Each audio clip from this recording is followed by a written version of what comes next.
Guy Bourgeot, je m'intéresse dans le cadre du colloque à ce que j'ai appelé l'éthique du rapport au savoir.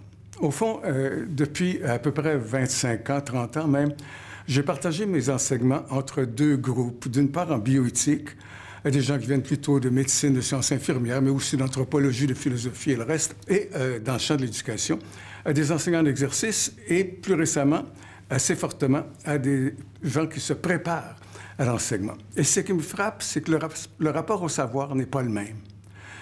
Dans le monde de l'éducation, le rapport au savoir me paraît être un rapport scolaire au savoir scolaire. Et cela enferme les choses. Je me fais demander, par exemple, est-ce que c'est à l'examen? Est-ce que vraiment il faut lire ça?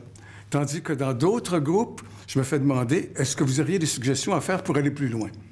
Et ça m'étonne. Je me dis, dans le monde de l'éducation, donc on n'aurait pas cette espèce de passion, ce désir d'apprendre.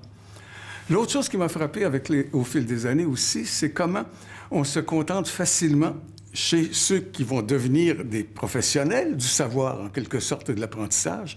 On se contente facilement de l'à peu près.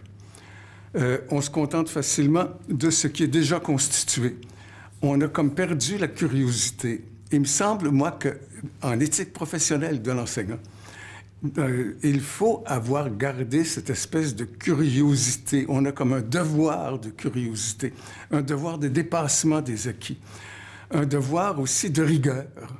Et sinon, où va-t-on comme enseignant? Quelle sorte de rapport au savoir va-t-on aider les étudiants, les élèves à développer pour demain? Est-ce que c'est simplement un savoir passif? Et ce risque-là est accru, je dirais, paradoxalement, par le développement de l'accès à Internet.